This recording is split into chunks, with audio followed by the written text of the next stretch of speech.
Good morning, everybody. In the electrochemistry, today's topic is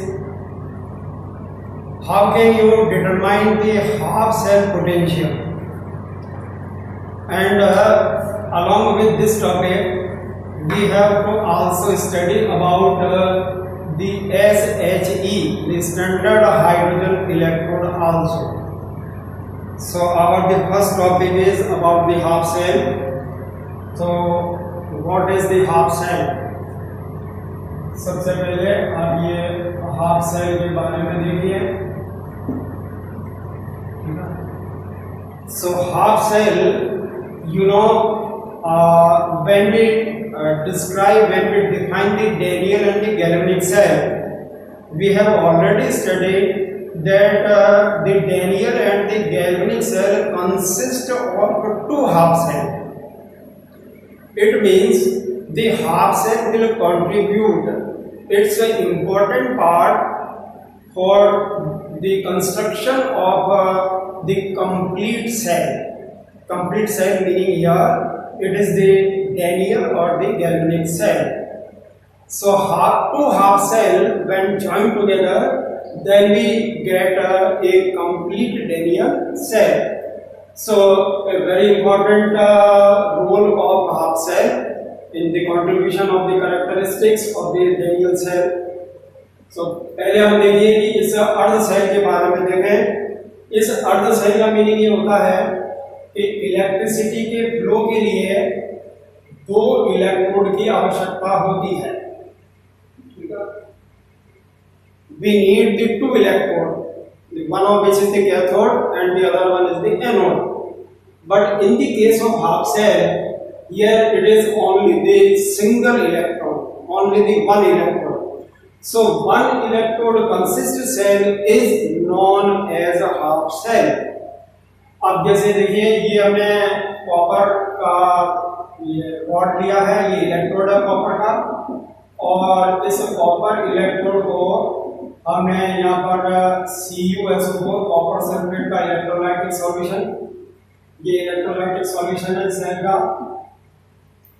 तो जब किसी मेटलिक इलेक्ट्रोड को उसी मेटल के किसी इलेक्ट्रोलाइटिक सब्सटेंस में एक्वस सॉल्यूशन में जब डिप किया जाता है, उसको रखा जाता है, तो एक हाफ सेल बन जाता है. अब यहाँ पे पॉसिबिलिटी क्या है? आपको यहाँ पर तीन पॉसिबिलिटीज नजर आएंगी. नंबर वन, पहली पॉसिबिलिटीज ये है कि ये इलेक्ट्रोड जो हमने अभी इसको डिफाइन नहीं किया कि ये इलेक्ट्रोड जो है वो कैथोड है कि एनोड है, राइट. अगर हम ये कहें कि ये electrode act as the anode, अगर हम इस इलेक्ट्रोड को क्या मान रहे हैं? एनोड मान रहे हैं. तो एनोडिक इलेक्ट्रॉन का मतलब होता है यहाँ पर ऑक्सीडेशन, क्योंकि एनोड पर ऑक्सीडेशन होता है. और ऑक्सीडेशन कब होगा? जब ये सॉलिड मेटेलिक, ये हमारा ठोस जो कॉपर है, ये इलेक्ट्रॉन को डोनेट करे, अर्थात Cu+2 एंड द 2 इलेक्ट्रॉन. तो क्योंकि यहाँ पर इस इलेक्ट्रोड जो मेटल का बना हुआ है, इस मेटल ने इलेक्ट्रॉन को डोनेट किए हैं, तो अब ये रिएक्शन हो जाएगी ऑक्सीडेशन. तो ऐसी स्थिति में ये जो कॉपर धातु है वो अब यहाँ पर एनोड का काम करेगी, मतलब एनोड का व्यवहार करेगी. दूसरी पॉसिबिलिटी जिसमें ये हो सकती है कि अब ये जो मेटेलिक इलेक्ट्रोड है वो इसमें पार्टिसिपेट नहीं करे, पार्टिसिपेट इनडायरेक्टली, लेकिन इस मेटेलिक इलेक्ट्रोड को इसी मेटल के इलेक्ट्रोलाइट में जब डिप किया गया है, तो इस इलेक्ट्रोलाइट से हमारे पास में आएंगे Cu+2 आयन. अब ये Cu+2 आयन कहां से आए हैं? ये इस इलेक्ट्रोलाइट से आए हैं. तो इस इलेक्ट्रोलाइट से ये जो क्यूबिक आयन है, they will get 2 electron and they will reduce and convert into copper solid. अब ये कॉपर सॉलिड में कन्वर्ट हो गया. तो यहाँ क्योंकि मेटेलिक आयन है, यहाँ पे मेटल है, यहाँ पे मेटेलिक आयन है, तो मेटेलिक आयन जो है वो इलेक्ट्रॉन को एक्सेप्ट कर रहे हैं, और जब ये एक्सेप्ट कर रहे हैं तब हम कहेंगे कि यहाँ पर जो रिएक्शन है वो हो गई रिडक्शन की। हमारा ये रिडक्शन हो गया। अब चेंज होगा। अब यहाँ पे जब अपचयन हो रहा है तो ये जो इस समय जो मेटेलिक आयन है वो इलेक्ट्रोलाइट जो हमारा बना है ये किस तरह का काम कर रहा है, ये कैथोड का काम कर रहा है, क्योंकि कैथोड पर इलेक्ट्रॉन एक्सेप्ट किए जाते हैं। तो इस मेटेलिक आयन ने इलेक्ट्रॉन को एक्सेप्ट किया, तो इलेक्ट्रॉन कहां से आए, इलेक्ट्रॉन मेटल से आ गया, तो इसका हो गया रिडक्शन। दूसरी भाषा में हम इसको ये भी कह सकते हैं कि ये जो है वो कैथोड कब बनेगा, तो कैथोड के लिए दूसरी कंडीशन, एक अल्टरनेटिव विकल्प ये हो गया कि ये जो कॉपर है वो 2 इलेक्ट्रॉन जो है वो एक्सेप्ट करे और ये फिर Cu-2 बना ले।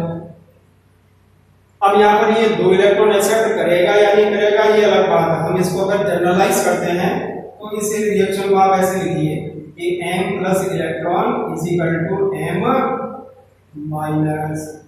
तो यहाँ पर ये जो इलेक्ट्रोड है जिस मेटल का है, इस मेटल ने इलेक्ट्रॉन को एक्सेप्ट किया और जब एक्सेप्ट किया तो इसका होता है रिडक्शन। तो रिडक्शन का होता है कैथोड पर। तो देखिए अगर ये व्यवहार होता तो उसको हम एनोडिक हाफ सेल बोलेंगे, ये हमारा हो गया एनोडिक हाफ सेल। और अगर ये इस तरह का व्यवहार करता है तो उसको बोलते हैं हम कैथोडिक हाफ सेल। तो ये अर्ध सेल इस तरह से। अब जो तीसरी पॉसिबिलिटीज है वो थर्ड पॉसिबिलिटीज क्या होती है कि यहाँ Cu सॉलिड जो हमारा इलेक्ट्रोड है और जो इलेक्ट्रोलाइटिक सॉल्यूशन है जिसमें से कि क्यूप्रिक आयन है, जैसे इस एग्जांपल में if there is a no reaction, अब यहाँ पे कोई रिएक्शन नहीं हुई, ये हमारी तीसरी संभावना कि आपने मेटलिक इलेक्ट्रोड को रख दिया और उस मेटल का ही कोई इलेक्ट्रोलाइटिक सॉल्यूशन लिया, लेकिन उस सॉल्यूशन और उस इलेक्ट्रोड मेटल जो सॉलिड है उसके बीच में देयर इज नो रिएक्शन, कोई इंटरेक्शन नहीं हुआ, उनके बीच में कोई अन्योन्य क्रियाएं न हुई, अर्थात न तो इन्होंने इलेक्ट्रॉन डोनेट किए और न इन्होंने इलेक्ट्रॉन को एक्सेप्ट किया। तो इस समय ये बन जाएगा न्यूट्रल, ये उदासीन हो गया। तो मेटल जो है वो सॉल्यूशन में 3 तरह के व्यवहार 1, 2 and 3, here it is the anodic half shell, here it is the cathodic half shell, and here we say there is a no reaction, so it became the neutral cell, ये neutral half shell हो गया। तो ये 3 तरह की स्थितियां हमें देखने को मिलती है हाफ शेल के केस में। तो ये हाफ शेल क्या होता है और इसकी जो पॉसिबिलिटीज हैं वो क्या क्या हो सकती है ये आपको उसमें बताया गया।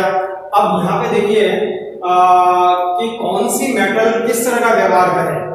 हम इसको जनरलाइज करके कॉपर की बताई है, लेकिन इसको हमारे मीन वाइल इसको अगर हम M से डिनोट करें, M stand for the metal, तो अब ये मेटल जो है वो कैथोड बनेगी या एनोड बनेगी, अब ये डिपेंड किस पे करेगा, मतलब इसका व्यवहार हम कैसे डिसाइड करें। तो इसके लिए हमें किसी एक स्टैंडर्ड वैल्यू की आवश्यकता पड़ेगी, स्टैंडर्डाइज करना पड़ेगा। देखिए अगर धातुएं 2 हैं, हमारे पास में एक MX मेटल है और प्लस दी MY मेटल है, ठीक है, ये 2 मेटल्स हो गई। अब इन दोनों के व्यवहार में हमें 2 तरह की स्थितियां मिलेंगी, या तो आप इसको इस तरह से लिखिए कि MX plus and plus MY minus. तो अब हम कहेंगे कि ये जो MX मेटल थी इसने इलेक्ट्रॉन डोनेट किया, तो ये जो मेटल जिसने इलेक्ट्रॉन डोनेट किया है जो पॉजिटिव आयन में बनी है, ये इस दूसरी मेटल के कंपेयर में अधिक मेटेलिक कैरेक्टर की है। मेटेलिक कैरेक्टर को जब हम डिफाइन करते हैं ना तो उस समय यही बात सामने आती है कि कौन सी मेटल किसके सापेक्ष में अपने इलेक्ट्रॉन को डोनेट कर सकती है। इसने तो डोनेट नहीं किया, तो इस समय हम कहेंगे कि MX is more metallic than the MY, right. अब इसकी दूसरी पॉसिबिलिटी इसकी ये हो सकती है, एक तो संभावना आपने ये देख ली, अब दूसरी में ये बता सकते हैं कि ये MX जो है ये तो बन जाएगी आपके प्लस में, और सॉरी MX जो है वो नेगेटिवली चार्ज और एम वाई जो है वो पॉजिटिवली चार्ज हो जाए। तब हम कहेंगे कि जो एम वाई मेटल थी ये इस एम एक्स के कंपेयर में अधिक मेटल कंडक्टिविटी होगी। तो कौन सी मेटल इस हाफ शेल में इलेक्ट्रॉन को डोनेट करेगी, ये डिसाइड होता है उस मेटल के मेटेलिक स्ट्रेंथ से, उसकी धात्विक क्षमता से। और धात्विक क्षमता की पहचान क्या है कि अगर दो धातुएं परस्पर एक दूसरे को जोड़ दी जाए तो कौन सी धातु ने इलेक्ट्रॉन को डोनेट किया और कौन सी धातु ने इलेक्ट्रॉन को एक्सेप्ट किया। तो इलेक्ट्रॉन डोनेट करने वाली जो मेटल होती है वो हमेशा अधिक सक्रिय होती है। तो इस तरह से हम एक सीरीज उसको फ्रेम कर लेते हैं भिन्न भिन्न धातुओं की, और वो प्रेफरेंशियल डिस्चार्ज सीरीज, मतलब इलेक्ट्रॉन को डिस्चार्ज करना। तो इलेक्ट्रॉन डिस्चार्ज प्रोसीजर की जो स्टडी है वो हाफ सेल के माध्यम से की जा सकती है। फिर हम एक इलेक्ट्रोकेमिकल सीरीज बना सकते हैं, एक विद्युत रासायनिक श्रेणी बना सकते हैं, और उस श्रेणी में ऊपर से नीचे की ओर आपके घटते हुए क्रम में उसको रखें। तो ऊपर वाली जो धातुएं हैं वो आपके कैथोड का काम करेगी और जो नीचे वाले धातु है वो एनोड का काम करेगी। लेकिन इन दोनों के बीच में एक स्टैंडर्ड कंडीशन आती है, अर्थात न तो वो इलेक्ट्रॉन को डोनेट करें और न वो इलेक्ट्रॉन को एक्सेप्ट करें। तो उस स्थिति में जो पोटेंशियल आएगा उसकी वैल्यू क्या हो जाएगी, जीरो हो जाएगी। अब वो जीरो वाला जो कंडीशंस है वो हमें फाइंड आउट करना पड़ेगा, देखना पड़ेगा। अब इसको हम पहचान कैसे करें, तो इसके लिए आपको अब स्टैंडर्ड हाइड्रोजन इलेक्ट्रोड को स्टडी करना होगा, जिसे हम SHE इसको कहते हैं मानक हाइड्रोजन इलेक्ट्रोड।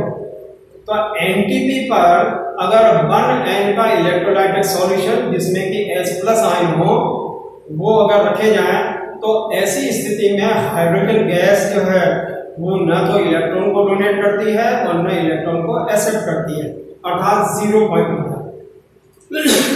अब इस 0 पॉइंट वाली जो कंडीशन है ये हमारे लिए मानक हो गई, क्योंकि 0 से हम प्लस की तरफ जाएंगे, 0 से हम माइनस की तरफ जाएंगे। तो इस तरह से हाइड्रोजन को एक मानक बताया गया। अब एक मानक इलेक्ट्रोड की जो है ना कंस्ट्रक्शन क्या होगी उसको आप देखिए। ये हाइड्रोजन के लिए है, तो यहाँ हम HCl का सॉल्यूशन लेते हैं 1NaCl, ये हमारा इलेक्ट्रोलाइटिक सॉल्यूशन होगा। तो 1HCl के अंदर क्या होगा कि H आयन होंगे, राइट। अब हम क्या करते हैं कि इसको एक कठोर कांच की नली से इसको इस तरह से ढक देते हैं। ये हार्ड ग्लास ट्यूब है, कठोर कांच की नली, ठीक है। इस कठोर कांच की नली में देखिए प्लेटिनम ब्लैक का एक जो रॉड होती है और नीचे जो है ये प्लेटिनम की प्लेट लगी हुई होती है, ये प्लेटिनम इलेक्ट्रोड कहलाता है। इसको हम PP इलेक्ट्रोड या प्लेटिनम इलेक्ट्रोड बोलते हैं। ये विशुद्ध होना चाहिए, एब्सोल्यूट होना चाहिए, और इसको इस ट्यूब में से बाहर की तरफ इसको भी हमारे सर्किट में काम आ जाएगा आगे जाकर के। अब इसमें हाइड्रोजन गैस को भरा जाता है, तो H2 गैस एट NTP, तो नॉर्मल टेम्परेचर प्रेशर पर तो हम कहेंगे कि ये 1 बार हो गया, एक बार हमारा क्या हुआ प्रेशर हो गया, ठीक है। और फिर हमारा जो 273 ये हमारा केल्विन हो गया। तो इस कंडीशन पे इसको हम यहाँ पे 273 ना करके हम इसको रूम टेम्परेचर भी ले सकते हैं, और ये हमारा रूम टेम्परेचर जो है वो 298 केल्विन, ये रूम टेम्परेचर कहलाता है। तो इस कंडीशन में ये अब हमारा एक हाफ सेल बन गया, इसको हम हाइड्रोजन इलेक्ट्रोड या हाइड्रोजन हाफ सेल के नाम से जानेंगे, राइट। अब हम क्या करते हैं कि इसकी एक्टिविटी को कंपेयर करने के लिए दूसरा हाफ सेल लेंगे, और ये दूसरे हाफ सेल में हमारा मेटल M हो जाएगा, और ये मेटल M जो है वो K से जोड़ करके फिर आप इसको सोर्स से जोड़ दीजिए, ठीक है। इसके बीच में हमारा इसको वोल्टामीटर से लिंक कर दीजिए, वोल्टामीटर। अब इसके मेटल है तो मेटल में ही आपका जो है सॉल्यूशन होना चाहिए, जैसे मान लीजिए ये MSO4 और MSO4 भी हमारा 1N का होना चाहिए, राइट, ये 1n ही होना चाहिए। जैसा 1n HCl दिया तो यहाँ भी 1n ही ये होना चाहिए। तो MnSO4 से क्या बनेगा, M+2 आयन और SO4 नेगेटिव आयन, ये हमारा सॉल्यूशन। तो ये मेटलिक का इलेक्ट्रोलाइट, कंपाउंड का इलेक्ट्रोलाइट है और ये हमारी मेटल होगी M। अब हम इसको एक एग्जांपल से ले लेते हैं। तो इसकी जगह आप मान लीजिए Zn लेते हैं, तो हमारा ये सॉल्यूशन क्या बन जाएगा, ये हो जाएगा ZnSO4 और N की जगह क्या लिखेंगे हम, Zn प्लस बताएंगे इसमें, ठीक है। हम जिंक मेटल की एक कंपैरिजन करते हैं, मान लीजिए। तो जिस मेटल की मेटेलिक स्ट्रेंथ हमें जानकारी लेनी है, डिटरमाइन करना है, उसको एक अलग से हाफ सेल में बनाएं और ये हमारा मानक इलेक्ट्रोड हो गया SHE, ठीक है। और इन दोनों सेल को, ये दोनों इतने डिस्टेंस पे नहीं होते हैं, एकदम नजदीक में होते हैं, इन दोनों को कंबाइन करने के लिए हमें क्या करना पड़ेगा, इसको क्या बोलेंगे आप, इसको बोलेंगे साल्ट ब्रिज, ठीक है। तो साल्ट ब्रिज क्या करता है कि दोनों हाफ सेल को इंटरलिंक करता है, ये जोड़ता है दोनों को, आयनिक कंसंट्रेशन को मेंटेन करता है, ठीक है। पोटेशियम क्लोराइड या पोटेशियम नाइट्रेट पोटेशियम के साल्ट इसमें होते हैं, अगर इसमें होता है ये साल्ट ब्रिज, तो साल्ट ब्रिज के द्वारा हम इसको सेल को आपस में लिंक कर देंगे। अब हम वोल्टामीटर की तरफ देखें कि वोल्टामीटर की जो नीडल है वो किस तरफ जा रही है, वो लेफ्ट की तरफ जा रही है या वो राइट की तरफ जा रही है। तो वोल्टामीटर का जो डिफ्लेक्शन है वो इस बात को सिद्ध करेगा कि इस मेटल ने हाइड्रोजन के सापेक्ष में इलेक्ट्रॉन को ग्रहण किया है अथवा उसको डोनेट किया है, अर्थात उसको त्याग दिया है। तो ये हमें इस वोल्टामीटर की जो डिफ्लेक्शन साइड है उसके द्वारा हम ये जानकारी ले सकते हैं। तो देखिए इसमें स्थिति हो गई। अब हम इस हाइड्रोजन इलेक्ट्रॉन को किस तरह से लिखें, देखिए हाफ H2, ठीक है। तो हाफ H2 क्या करेगा, इस सॉल्यूशन में अगर ये इसने इलेक्ट्रॉन को डोनेट किया है तो ये H+ आयन में और प्लस इलेक्ट्रॉन। अब यहाँ पर हो गया ऑक्सीडेशन, जब ये ऑक्सीडेशन होगा तो ये हमारा क्या बन जाएगा, एनोड बन जाएगा, ठीक है, हाइड्रोजन के। और अगर हाइड्रोजन इलेक्ट्रॉन डोनेट किए तो डिफ्लेक्शन की जो साइड है वो किस तरफ चली जाएगी, वो चली जाएगी मेटल की इलेक्ट्रोड की तरफ में, ये डिफ्लेक्शन होगा उसका। तो उस कंडीशन में ये हाइड्रोजन गैस जो है वो इलेक्ट्रॉन को डोनेट करेंगे।